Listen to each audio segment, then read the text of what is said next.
ಟಾಟಾ ಏಸ್ 2007 vehicle 2,05,000 quote ಮಾಡ್ತಾ ಇದ್ದೀವಿ. Water tank, LED lighting, acrylic boards ಬರುತ್ತೆ. 2010 ವೆಹಿಕಲ್, ಕಸ್ಟಮೈಸ್ ಸ್ಟಿಕ್ಕರಿಂಗು, ಪೂರ್ತಿ ವೆಹಿಕಲ್ ಸ್ಟಿಕ್ಕರಿಂಗ್ ಆಗುತ್ತೆ. LED ಲೈಟಿಂಗ್ ಬರುತ್ತೆ, ಜೊತೆಗೆ acrylic boards ACP sheets adapt ಆಗಿರುತ್ತೆ. FC insurance running vehicle 2,75,000 quote ಮಾಡ್ತಾ ಇದ್ದೀವಿ, ನೆಗೋಷಿಯೇಟ್ ಮಾಡಿ. 1999 ವೆಹಿಕಲ್ 1,65,000 ಕೋಟ್ ಮಾಡ್ತಾ ಇದ್ದೀವಿ, ನೆಗೋಷಿಯೇಟ್ ಮಾಡಿ. 2010 ವೆಹಿಕಲ್ 2,35,000 ಕೋಟ್ ಮಾಡ್ತಾ ಇದ್ದೀವಿ, ನೆಗೋಷಿಯೇಟ್ ಮಾಡಿ. ಓಮ್ನಿ 1,60,000 ಕೋಟ್ ಮಾಡ್ತಾ ಇದ್ದೀವಿ, ನೆಗೋಷಿಯೇಟ್ ಮಾಡಿ.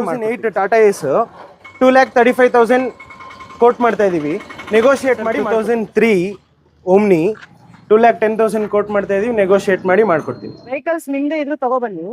ಮಾಡಿಫಿಕೇಶನ್, ಮ್ಯಾನುಫ್ಯಾಕ್ಚರಿಂಗ್ ಎಲ್ಲ ನಾವೇ ಮಾಡ್ತೀವಿ. ಎಲ್ಲ ವೆಹಿಕಲ್ ಮಾಡಿಫೈ ಮಾಡಿನೂ ಕೊಡ್ತೀವಿ ನಿಮ್ದೇ ವೆಹಿಕಲ್ ತಗೊಬಂದ್ರೆ, ಅಥವಾ ನಮ್ಮ ಹತ್ರನೂ ಅವೈಲೇಬಲ್ ಇರುತ್ತೆ. ಬೇಕು ಅಂದ್ರೆ ನಮ್ದು ಪರ್ಚೇಸ್ ಮಾಡ್ಬೋದು.